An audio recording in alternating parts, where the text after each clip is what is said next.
Today we're taking a look at these NCAAB matches, which are happening on Friday, November 11, 2022, and giving you match breakdowns, betting tips and predictions in general on these games. Welcome back to High Stakes, let's get straight into it. Also, don't forget to subscribe and push that notification bell to get notified as soon as we release these sport prediction videos, and if you would like more betting tips and predictions, then check out our Patreon in the link down below. Our new Patreon is a way for us to help you improve your chances of making more money. Multiple plans are available for each and every one of you. By becoming a member of the High Stakes Patreon, you will have access to our best team picks, total picks, parlay picks and much more. Stop wasting hours of your time searching for bad betting predictions that ends up costing you a lot of time and money. Join the High Stakes Patreon now and get the best betting picks. Michigan vs Eastern Michigan. The Eagles played well offensively in their last game, but they were facing a D2 team they were expected to play well against. They struggled from the three-point line and were out-rebounded by the Warriors. The Wolverines played well defensively in their first game against a Mastodons team that won 21 games last season. They did a good job rebounding the ball and also forced a lot of turnovers, so expect them to keep the Eagles' offense in check.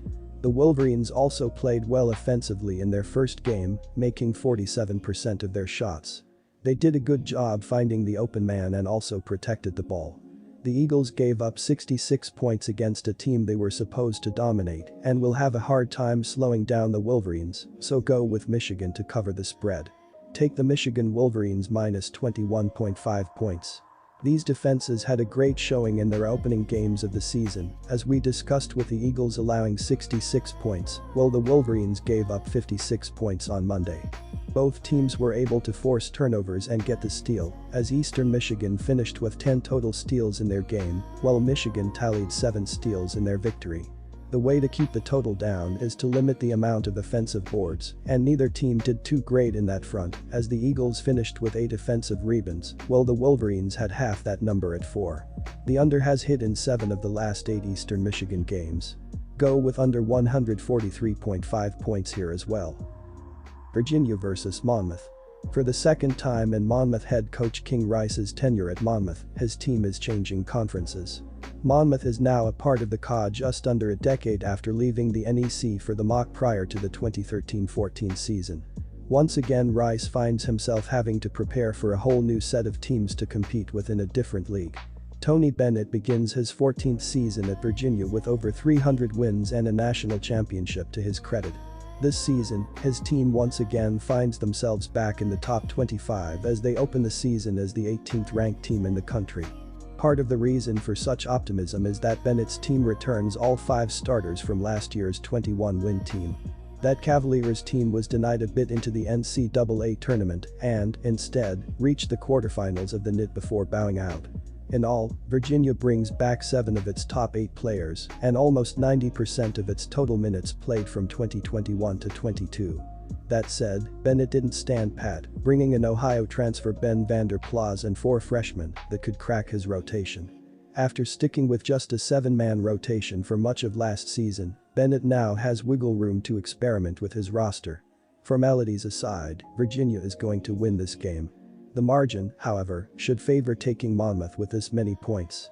Virginia does not typically shoot the ball very well and relies on a stifling defense that defends the length of the court.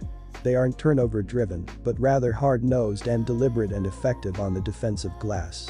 Virginia's 44% shooting from 3-PT range in the opener is unlikely to be repeated in this game, and the score will likely be lower.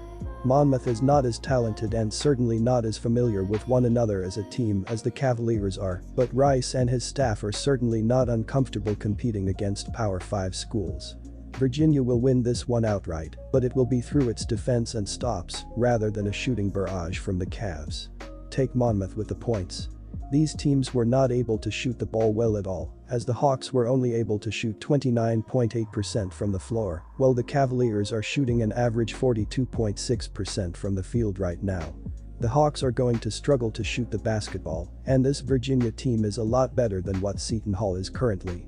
Defensively, these teams are not going to force steals throughout the game, as the Hawks finished with 7 steals, while the Cavs recorded just 4 times.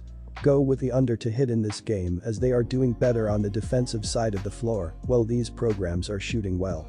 Take the under 127.5 points. Cal State Fullerton Titans vs Pepperdine Waves. Pepperdine scored their most points in a season opener in 40 years on Friday, downing Rice 106-67. Maxwell Lewis was an absolute beast, hitting 12 of 15 shots for 29 points, and Houston Millett added 22 points. The 29 points were a single-game high for Lewis.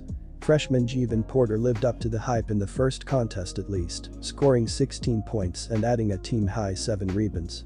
Cal State Fullerton dropped their opening contest of the season as San Diego State shut down the Titans in an 80-57 victory. CSF hit just 39.2% of their shots, including 4-22, 18.2% from three-point range. 20 personal fouls and 18 turnovers did not help the situation either. While the opening loss was disappointing, this is a team that has a lot of talent. Taylor brought in Garrison Wade, who comes with a lot of fanfare. Garrison gives us experience and maturity which I think are needed to repeat as Big West tourney champs. His size, skill and ability to play hard will add to a good nucleus of returners, the coach explained at the time Wade committed to the school. Garrison will improve our spacing and help us rebound, and oh yeah, we are getting a Dartmouth-educated student, a complete well-rounded young man.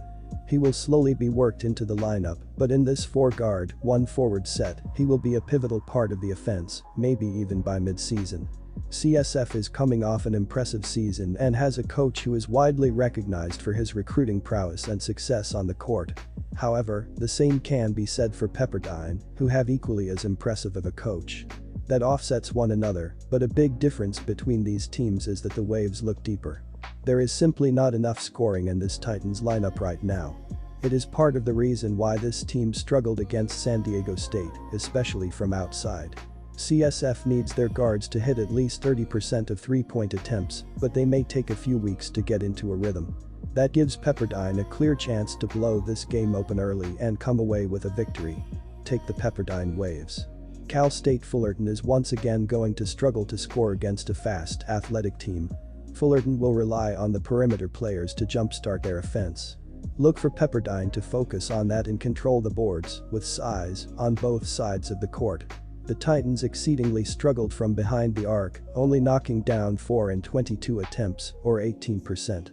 Additionally, Pepperdine shot 50% from behind the arc in their home opener against the Rice Owls.